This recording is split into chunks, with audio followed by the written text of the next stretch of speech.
Hello everyone, welcome back to my channel Pice Bangla kitchen and beauty. আজকে তোমাদের সঙ্গে share করব আম পান্নার রেসিপি। এই সময়ে সবথেকে বেশি ভালো আম পাওয়া যায়। তো আজকে চলো, কেননা আজকে তোমাদেরকে আগেই বলেছি যে সমস্ত রেসিপি আমের এবারে ট্রাই করব, যেহেতু ঝড় বৃষ্টির টাইম আর বৈশাখ মাসে দেখবে এরকম আম কিন্তু পাওয়াই যায় হামেশায়। আমের আচার এবং গরমকালে এতটাই বেশি গরম পড়ে গেছে, এই আম পান্নার শরবতটা কিন্তু অবশ্যই একবার ট্রাই করে দেখতে হবে। তার জন্য দেখো, এখানে আমি 3টে আম নিয়েছি। খুব ভালোভাবে বোঁটাটাকে কেটে জলে বেশ খানিকক্ষণ ভিজিয়ে রেখেছিলাম। আর আম পান্নার আম সবসময় এরকম হলদেটে হয়, আর সবসময় চেষ্টা করবে একটু কাঁচাটে টাইপের নেওয়ার। এরপরে দেখো, আমগুলোকে খুব ভালোভাবে পুড়িয়ে নেব। আমি এখানে গ্যাসে খুব ভালোভাবে আমগুলোকে একটা ছুরির সাহায্যে পুড়িয়ে নিচ্ছি। সব থেকে ভালো হয় আম পান্নার আম যদি তোমার গ্যাসের উনুনে না পুড়িয়ে আঁচের উনুনে বা কিংবা কাঠের উনুনে পোড়ানো হয়, কিন্তু ব্যস্ততার কারণে অত টাইম না থাকার জন্য আমরা এখানে গ্যাসেই পুড়িয়ে নিচ্ছি। আস্তে ধীরে খুব ভালোভাবে আমটাকে, তার আগে যেটা করেছিলাম সেটা হচ্ছে সামান্য সর্ষের তেল মাখিয়ে নিয়েছিলাম। সর্ষের তেল আমের গায়ে মাখালে তাড়াতাড়ি খুব পুড়ে যায়, ওই জন্যই এই প্রসেসটা যারা গ্যাসে করছো তারা কিন্তু অবশ্যই অবলম্বন করবে। যারা উনুনে করছো তারাও করতে পারো, কিন্তু তার যাতে তাড়াতাড়ি হয় তাই জন্যই এই প্রসেসটা করা।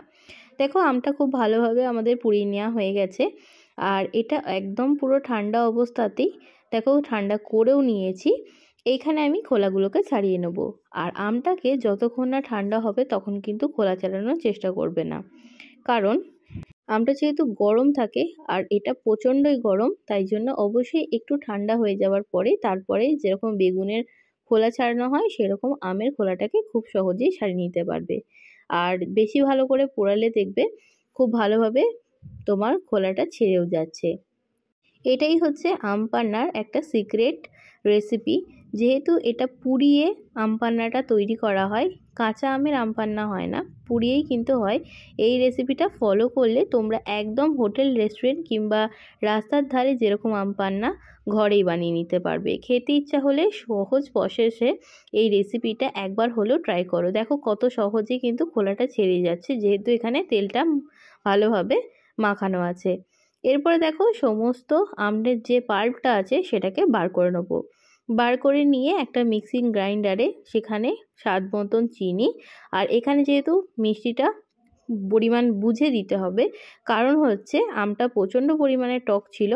আর দিয়ে দিলাম বিট লবণ। এখানে তোমরা কোনো লবণ ব্যবহার করো না, এটা কিন্তু বিট লবণই ব্যবহার করো, অন্য রকম লবণ ছাড়া। এরপর দেখো দিয়ে দিলাম জিরের গুঁড়ো।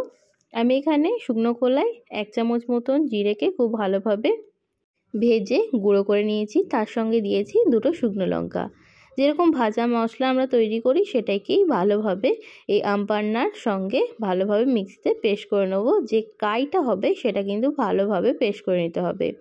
এরপরে ফ্রিজের ঠান্ডা জল দিয়ে খুব ভালোভাবে নুন মিষ্টিটা চেখে দেখে নেবে, তাহলেই রেডি হয়ে যাবে আমাদের এখানে আম পান্না। গরম গরম এই গ্রীষ্মের দিনে অবশ্যই তোমরা এইভাবে আম পান্নাটা একবার হলেও ট্রাই করতে পারো। আশা করছি তোমাদের অনেক বেশি ভালো লাগবে। কোনো গেস্ট এসে গেলে খুব তাড়াতাড়ি যদি তোমরা মনে করো আম পান্নার যে পাল্পটা আছে সেটাও তোমরা সংরক্ষণ করে রেখে দিতে পারবে। এবং চটজলদি ফ্রিজের মধ্যে 1 সপ্তাহের বেশি সেটা রেখো না, আর ঠান্ডা জল দিয়ে ভালোভাবে গুলে নুন মিষ্টিটা চেক করে রেডি হয়ে যাবে একদম দোকানের মতন আম পান্না। গরম গরম ওয়েদারে ঠান্ডা ঠান্ডা আম পান্না তোমরা বরফ দিয়ে সার্ভ করতে পারো। আশা করছি তোমাদের অনেক বেশি ভালো লাগবে। আজকে কেমন রেসিপিটা লাগলো অবশ্যই তোমরা কমেন্ট করে জানাও। ভালো লাগলে অবশ্যই লাইক শেয়ার সাবস্ক্রাইব করে দিও। আজকের জন্য এইটুকুনি, অন্য কোনো ভিডিও নিয়ে হাজির হব। বাই।